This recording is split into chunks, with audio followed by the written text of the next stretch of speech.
Hey, salut les amis, c'est Ludo, j'espère que vous allez bien. On se retrouve aujourd'hui pour une nouvelle vidéo. Il va s'agir d'un date lecture.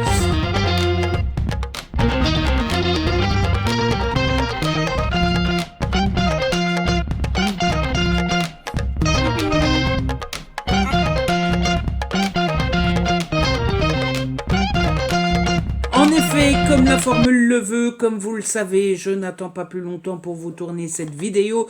J'ai lu 4 livres que j'ai aimés en plus, et donc, eh bien, je viens vous en parler. Je les ai lus assez récemment. Il y en a un, j'ai terminé hier soir. On ne peut pas faire plus récent. Ah si, enfin si je l'avais fini ce matin. Mais bon, bref.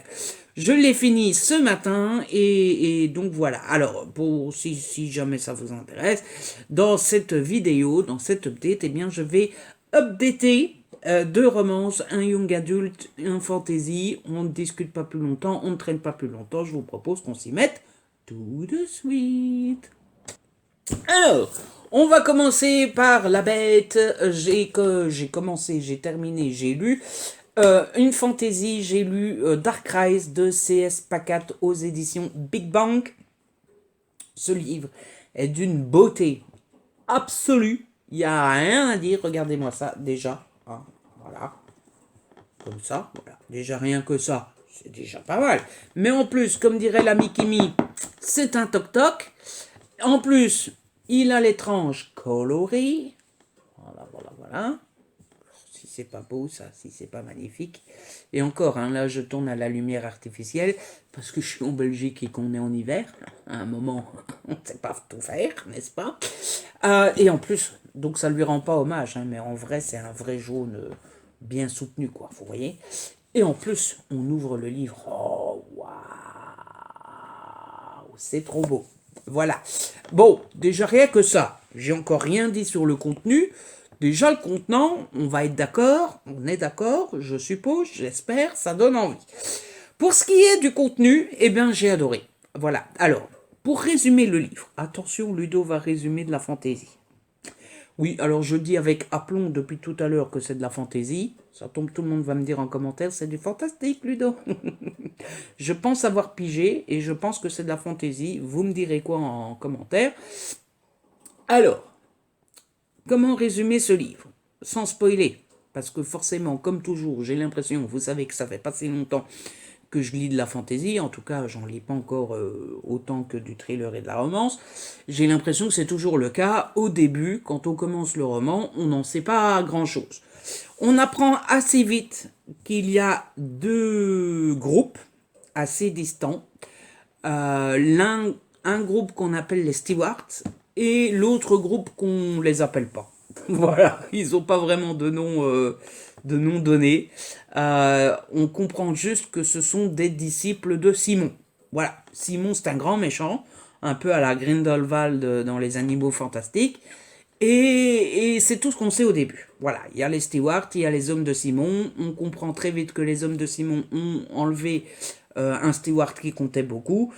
Et dans tout ce schmilblick, on va suivre principalement deux personnages, Will et Violette. On ne sait pas ce qu'ils sont au début, on ne sait pas ce qu'ils font dans le schmilblick, on ne sait rien.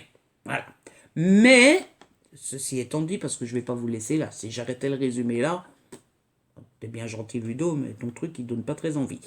On comprend très vite que ça va bien plus loin qu'un simple enlèvement et qu'il y a le sort du monde qui est en danger et que ah ben ça va se construire petit à petit et petit à petit on va aller vers le danger, de plus en plus dangereux, de plus en plus dangereux, de plus en plus dangereux, et il va y avoir des batailles dans tout ça. Voilà. Alors, je ne sais pas si je m'en suis bien sorti, mais j'espère que je vous ai donné envie.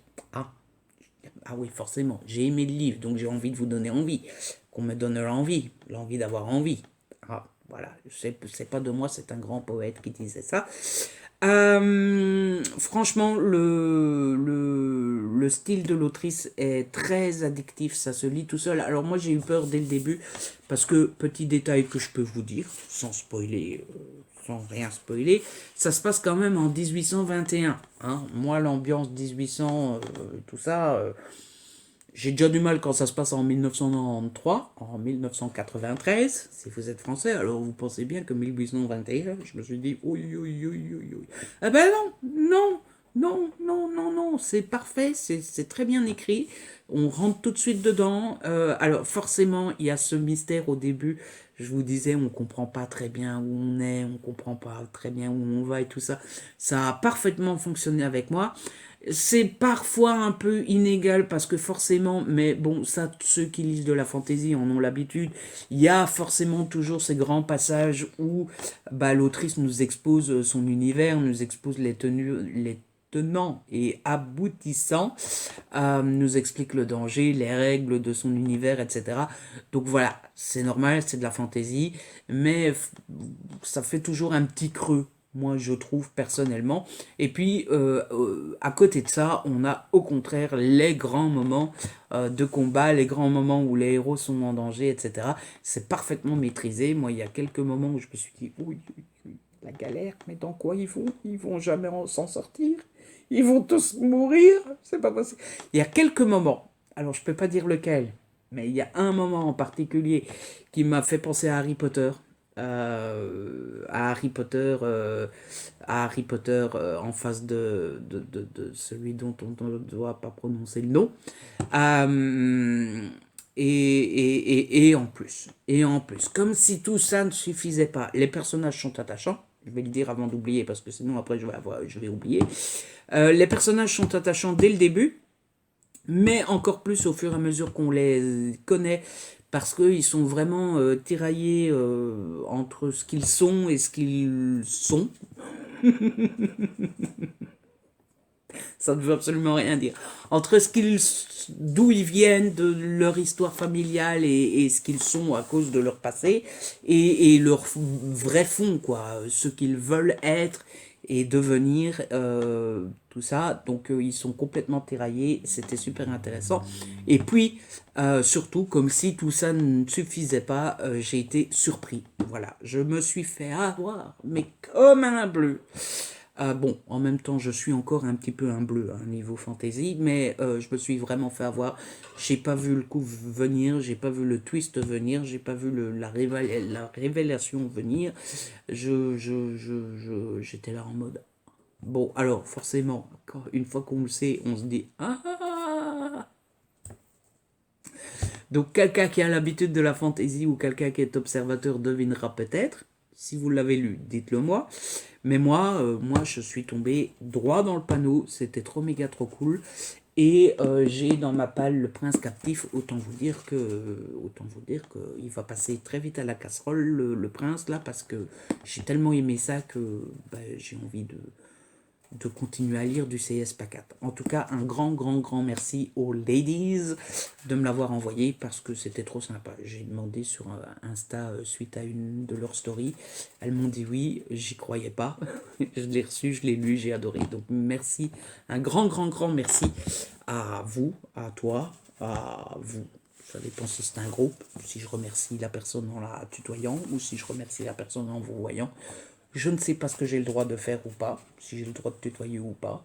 Vous qui regardez cette vidéo, toi qui regardes cette vidéo, à toi de choisir. Même parler de romance. Et en parlant de romance, eh bien, on va parler de, attention, on sort son meilleur anglais, Flirting with 40 de K. Bromberg, c'est aux éditions Hugo, c'est dans la collection New Romance. Et autant vous le dire tout de suite, j'ai adoré ce roman. Alors, du K. Bromberg, j'ai déjà lu du K. Bromberg, j'ai déjà lu Playard, j'ai déjà lu Everyday's Heroes, j'ai déjà lu d'autres, The Player et The Catch. Je les avais tous plutôt bien aimés, j'avais passé un bon moment avec chacun d'entre eux, mais alors celui-ci je l'ai particulièrement aimé. Alors, le style de l'autrice ne m'étonne pas, j'ai toujours aimé, normalement vous connaissez déjà, vous en avez sûrement déjà lu du K. Bromberg si vous aimez la romance, si ce n'est pas le cas, Oula, si ce n'est pas le cas, je vous y encourage fortement, parce que si on aime de la romance, normalement on aime du K. Bromberg. C'est comme je viens de vous le dire, c'est vraiment toujours super plaisant. Mais alors celui-ci, je ne sais pas ce qui s'est passé, mais j'ai une affinité forte avec celui-ci. Euh, je pense que ça vient de deux choses bien particulières. Tout d'abord, c'est le début.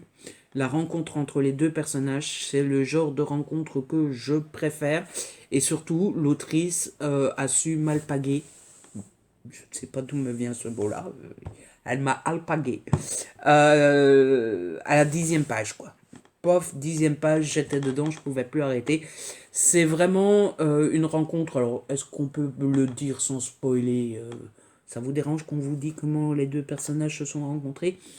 Bon, alors je vais me taire, mais c'est vraiment une rencontre où il y a tout de suite du badinage, où on sent tout de suite la connexion, où on sent tout de suite ils sont amoureux, vous voyez un peu le genre, hein. Il y a tout de suite du badinage, donc il y a tout de suite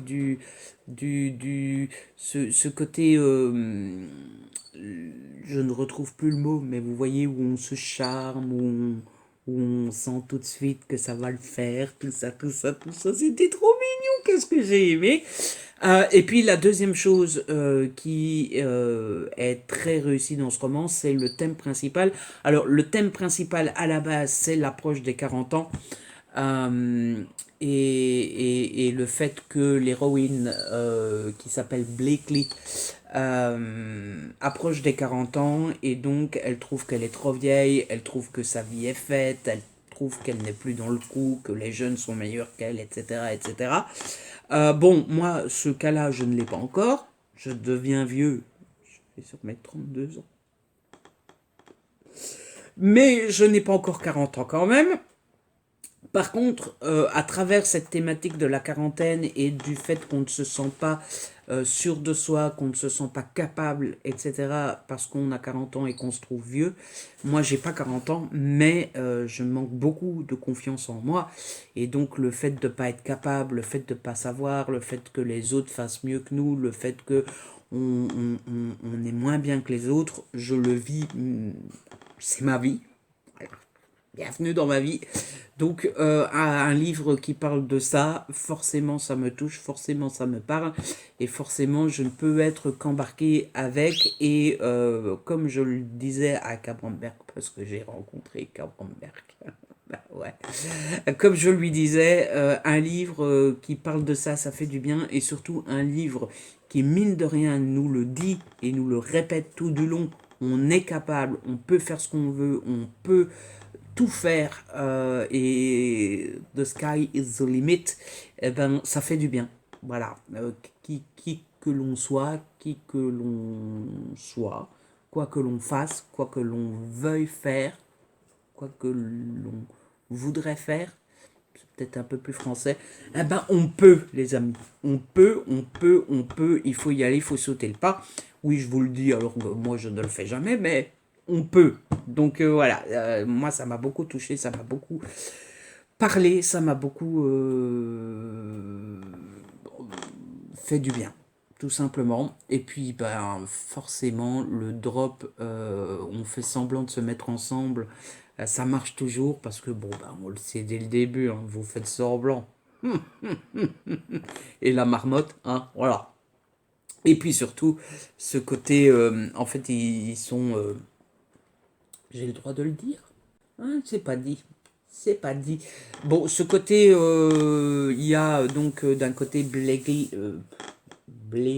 oui, c'est ça. Et Slate, et de l'autre côté, il y a d'autres personnes, ils sont dans une situation où ils font bien comprendre aux autres que ben, on vous ennuie, on fait notre vie, et oui, bah, je suis peut-être plus vieille que vous, mais je suis tout aussi capable et je fais ma vie, et puis c'est tout. Ça m'a beaucoup plu, et puis il y a des pics par-ci par-là, il y a de la blague, il y a le côté vivons la vie à fond, et aimons-nous, et rions, et vivons, quoi. Aimons-nous vivants avant que la mort nous trouve du talent. C'est un autre poète qui a dit ça, c'est toujours pas de moi. C'est une poète pour le coup. Quoique je ne sais plus qui chante ça. Enfin bref, voilà. Bref, moi j'ai été complètement embarqué dans ce roman. Et je cherche quoi dire parce que je me rends compte que ça fait pas si longtemps que je parle de ce livre-là, mais en fait tout est dit. lisez ce livre, j'ai adoré. Voilà. On va quitter la romance, on va passer au Young Adult. Et niveau Young Adult, eh bien, j'ai lu Inheritance Games, le tome 2. C'est de Jennifer Lynn Barnes, c'est aux éditions PKJ. Alors, c'est marketé, sous-titré Un jeu mortel, une famille menaçante, une héritière en danger. Ouh. Alors, c'est toujours compliqué de chroniquer un tome 2 sans spoiler le tome 1. Et du coup, bah voilà, et puis si tu spoil pas le tome 1, bah tu parles du tome 2, bah ceux qui n'ont pas lu le tome 1 pigent rien parce que bah de quoi ils parlent, on n'a pas lu le premier. Donc je vais commencer par faire un rapide petit rappel de ce qu'est l'histoire en général. Pour ceux qui ne connaissent pas. Alors pour ceux qui ne connaissent pas, l'histoire d'Inheritance Games, c'est l'histoire d'Avery. Avery est une jeune fille sans histoire. Avery est une jeune fille qui n'est pas forcément super à l'aise niveau financier. Et bon, bah, elle fait sa petite vie tranquille. Elle n'est pas très proche de son papa. Elle a perdu sa maman, tout ça, tout ça. Tout ça, ça n'a pas d'importance. Ça, c'est pas du spoil. Et un beau jour, ou peut-être une nuit, un autre poète, Avery va apprendre qu'elle hérite. Sauf qu'elle hérite d'un Texan ultra méga riche. Hein. Elle hérite pas de 20 000 euros. Hein. Elle hérite de milliards et des milliards et des milliards. Donc c'est jackpot, tant mieux. Hein. Sauf que, premier problème, elle ne connaît absolument pas ce monsieur. Alors, pas du tout. Et deuxièmement, pour toucher l'héritage, elle va devoir aller vivre au minimum 1 an dans le manoir familial. Le seul problème, c'est que bah, forcément, vous allez aller vivre dans le manoir familial. Il y a toute la famille dans ce manoir. Et la famille, elle n'est pas très contente qu'une inconnue touche le pactole. Bah ouais. Et donc voilà, ça c'est l'histoire de base. Et ce qu'il faut savoir, c'est que aussi bien dans le tome 1, et c'est valable pour le tome 2, et c'est pour ça que je vais le dire ici, parce que je chronique le tome 2 quand même un petit peu, c'est que... alors d'abord, niveau écriture, l'écriture est très chouette. Elle n'est pas forcément super travaillée, mais elle est très addictive. Alors niveau écriture, niveau écriture, niveau, virgule, niveau écriture, virgule, on est plus sur du Percy Jackson que sur du Harry Potter. Vous voyez un petit peu? Bon, si vous n'avez pas lu l'un des deux, vous ne saurez pas, mais bon, bref. Mais c'est super addictif, ça se lit super facilement, ça se lit super rapidement, et puis forcément, une fois que vous l'avez commencé, vous avez du mal à le terminer. Il faut savoir que je l'ai lu quand j'étais malade. Je suis l'archétype même du type quand il est malade, il est à l'article de la mort, donc si j'ai réussi à le lire quand je suis malade, c'est que c'est vraiment addictif. Et puis, surtout, ce qui est super intéressant avec cette saga, et je me répète, mais c'est valable pour ce tome 2 autant que pour le tome 1, c'est que le vieux monsieur qui est décédé a laissé des messages à la famille et à Avery. Et en fait, dans cette saga, on passe de... C'est un petit côté Da Vinci Code, un petit côté Benjamin Gates, c'est-à-dire qu'il y a des messages, sauf que les messages sont à chaque fois codés. Et on va de message en message, d'indice en indice, de suspense en suspense, de révélation en révélation. Et c'est juste génial parce que c'est une piste sans fin. Alors, est-ce que à la fin ça tient debout et qu'on ne se perd pas en chemin? Moi j'ai l'impression, mais je ne suis pas forcément toujours le plus fort pour voir les détails qui ne vont pas et qui ne collent pas.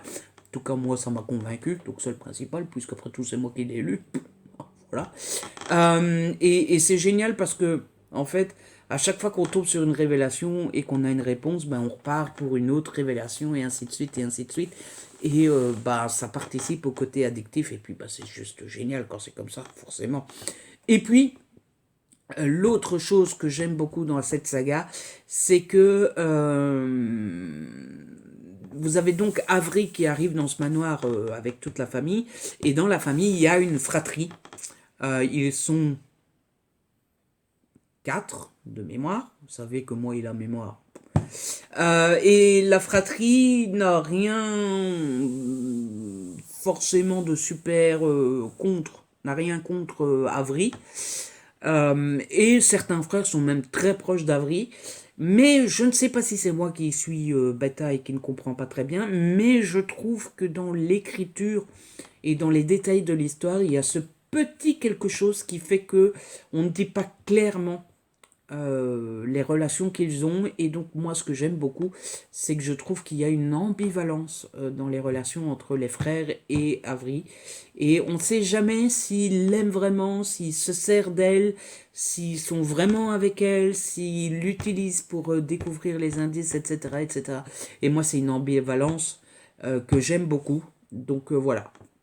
Inutile de vous dire que j'adore cette saga, puisque bah, je viens de vous en parler pendant, je ne sais pas moi, 3, 4, 5 minutes, 6 minutes, et je n'ai absolument rien dit de négatif, c'est tout simplement parce que je n'ai rien de négatif à dire sur ce roman. J'ai cru voir sur internet que le tome 3 sortait au mois de février, à confirmer, j'ai pas l'info, mais je crois que j'ai vu ça de mes yeux, de mes petits yeux bleus qui sont jolis, waouh.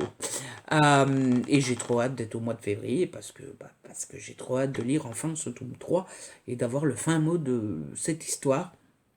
Enfin, quand je dis que j'ai hâte d'être au mois de février, calmos parce qu'il y a Noël d'abord. Voilà. Et enfin, on va terminer la vidéo avec une romance et pas n'importe lequel.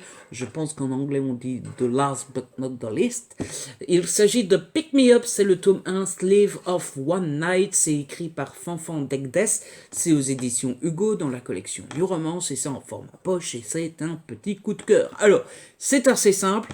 Je sais que toutes les amoureuses de romance vont tomber dessus. Hein, il suffit de lire le résumé.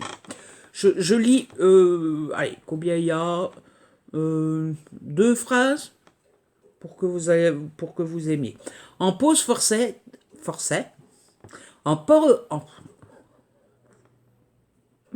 n'y a rien qui va.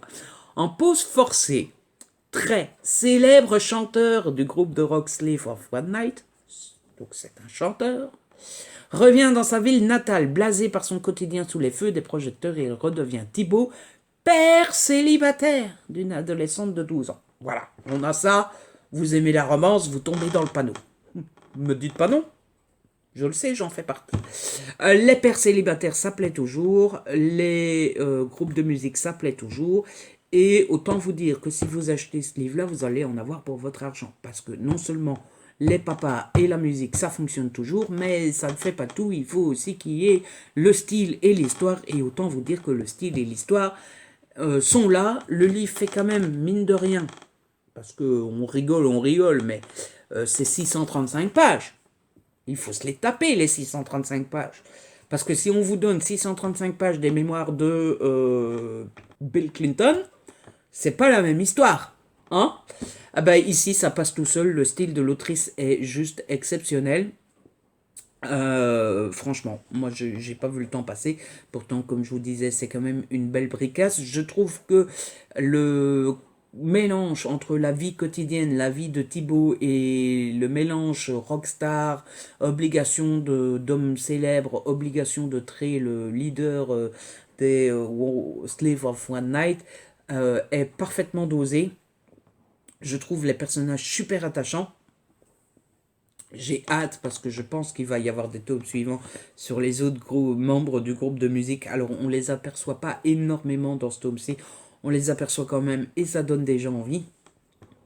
Mais surtout, le point le plus fort de ce roman pour moi, c'est l'amie Lisa.